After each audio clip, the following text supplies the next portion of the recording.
اگر آپ نے ابھی تک ہمارا چینل سبسکرائب نہیں کیا تو ابھی سبسکرائب کریں اور بیل آئیکن کو کلک کر کے ہماری لیٹسٹ ویڈیوز کے بارے میں اپڈیٹ جانیں.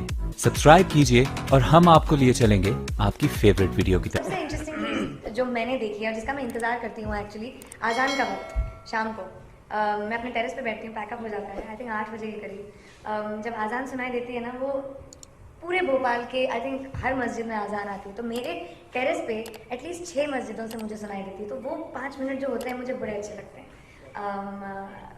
سن سیٹ ہو رہا ہوتا ہے اینڈ مائکرو فون پہ اذان کی آواز آ رہی ہوتی ہے, ایک طرح کا بڑا strange سا peaceful ماحول ہوتا ہے. My dad used to sing in a mosque. I was aware of Islam. You know, I grew up in a Hindu family. I was aware of that.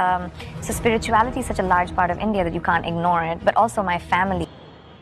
ہم دیکھتے ہیں کہ یہودی مذہب میں وہ استعمال کرتے ٹرمپٹ لوگوں کو بلانے کے لیے. لکھا گیا اولڈ ٹیسٹیمنٹ میں in the book of Numbers chapter number 10 verse number 1 سے 3 میں خدا کہتے ہیں موسیٰ علیہ السلام سے, آپ 3 چاندی کے ٹرمپٹ بناؤ. ٹرمپٹ اس کو کہا جاتا ہے نا, ٹرمپٹ. بونگا بونگا تو نہیں کہیں گے لیکن ٹرمپٹ انگریزی میں کہتے. ٹرمپٹ کا استعمال کرو لوگوں کو نماز کی طرف بلانے کے لیے. عیسائیت میں استعمال کرتے گھنٹی کی, گھنٹی بجاتے چرچ بیل لوگ کو بلانے کے لیے. کئی قبیلے میں ڈھول کا استعمال ہوتا ہے لوگ کو بلانے کے لیے. اسلام میں استعمال ہوتی ہے انسان کی آواز, اور انسان کی آواز یہ جتنے اعلیٰ ہے ان سے کہیں بہتر ہے اور سریلی ہے. کان کو سریلی ہونے کے علاوہ اس کے اندر ایک پیغام بھی ہے. اذان کا میں ذکر کر رہا ہوں, جو اذان جو ہوتی ہے لوگوں کو صلاح کے لیے بلانے کے لیے. آواز سریلی ہونے کے علاوہ یہ افسوس کی بات ہے کہ بمبئی شہر میں جو مسجدوں میں اذان ہوتی ہے, افسوس کی بات ہے اکثر یہ اذان سریلی نہیں ہوتی, کان کو تکلیف زیادہ دیتی ہے, رہنمائی کے بدلے تکلیف زیادہ دیتی ہے. آپ اگر حرمین کی اذان سنیں گے, مکہ کی یا مدینہ کی, ماشاءاللہ آپ کا دل خوش ہو جاتا ہے. وہ اذان آپ کو رب کی یاد دلاتی ہے. بمبئی شہر میں جو اذان ہم سنتے ہیں تکلیف زیادہ دیتی ہے. سب اذان نہیں, اکثر.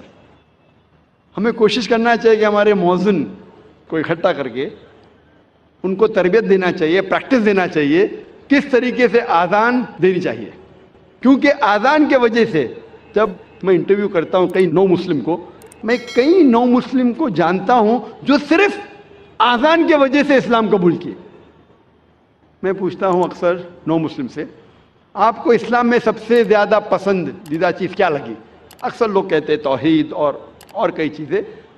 کچھ لوگوں نے مجھ سے کہا وہ اذان اتنی اچھی ہے کہ جب بھی اذان سنتا ہوں میں دل میرا باغ باغ ہو جاتا ہے, دل خوش ہو جاتا ہے. تو ہمیں کوشش کرنا چاہیے کہ ہمارے مؤذن جو ہے اس شہر میں ان کی تربیت کرے کہ کس طریقے سے صحیح اذان دینا چاہیے. اور جیسے میں کہہ رہا تھا کہ اذان سریلی ہونے کے علاوہ ایک پیغام دیتی ہے ہمیں. افسوس کی بات ہے کہ اکثر مسلمان اذان کی معنی جانتے ہی نہیں.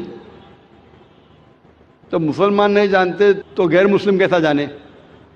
اور میں ایک واقعہ آپ سے کہنا چاہتا ہوں, اور یہ حقیقت واقعہ ہے.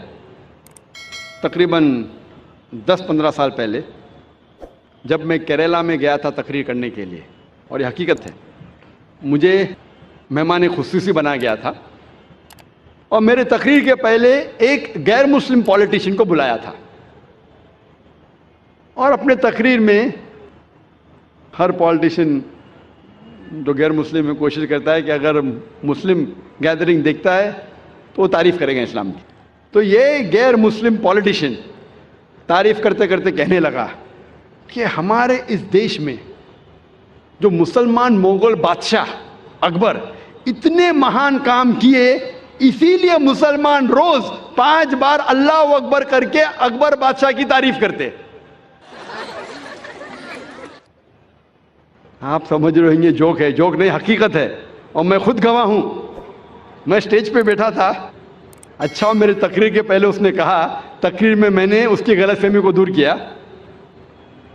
کہ ہم مسلمان جب اللہ اکبر بولتے ہیں تو اکبر بادشاہ کی تعریف نہیں کرتے. اکبر بادشاہ تو موجود بھی نہیں تھا اس وقت، اللہ کے رسول کے ٹائم پہ اکبر بادشاہ کہاں تھے؟ جب اللہ اکبر کہتے ہیں اس کی یہ معنی ہے کہ اللہ سب سے بڑا ہے، اللہ از دا گریٹسٹ. اسی لیے ہر مسلمان کا فرض ہے کہ کم از کم وہ آذان کی معنی کو جانے تاکہ خود کے دل پہ اثر ہو، اور ساتھ ساتھ جو لوگ کو اس کی معنی نہیں پتہ ہے، غیر مسلمانوں کو نہیں پتہ ہے، ان لوگوں کو اس کی معنی بتائے. اور آذان میں ہم 4 بار دہراتے اللہ اکبر اللہ اکبر اللہ اکبر اللہ اکبر. اللہ سب سے بڑا ہے، اللہ سب سے بڑا ہے، اللہ سب سے بڑا ہے، اللہ سب سے بڑا ہے. اشہد ان لا الہ الا اللہ، میں گواہی دیتا ہوں اللہ کے علاوہ کوئی معبود نہیں. میں گواہی دیتا ہوں کہ اللہ کے علاوہ کوئی معبود نہیں. اشہد ان محمد رسول اللہ، میں گواہی دیتا ہوں کہ محمد صلی اللہ علیہ وسلم اللہ سبحانہ تعالیٰ کے رسول ہے.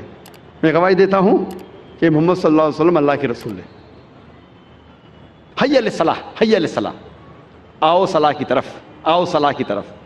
حی علی الفلاح، حی علی الفلاح، آؤ فلاح کی طرف، آؤ فلاح کی طرف، آؤ کامیابی کی طرف، آؤ کامیابی کی طرف، آؤ اچھے کام کی طرف، اچھے کام کی طرف. اللہ اکبر اللہ اکبر، اللہ سب سے بڑا ہے، اللہ سب سے بڑا ہے. جب ہم آذان کی معنی کو جانیں گے پھر ہمارے دل پہ آذان کا اثر اور گہرا پڑے گا. صرف عربی نہیں جاننے کے باوجود پڑھتا ہے الحمدللہ ثم الحمدللہ، لیکن اگر اس کی معنی جانے تو انشاءاللہ یہ اور گہرا اثر کرے گا آپ کے دل پر اور آپ کے دماغ پر.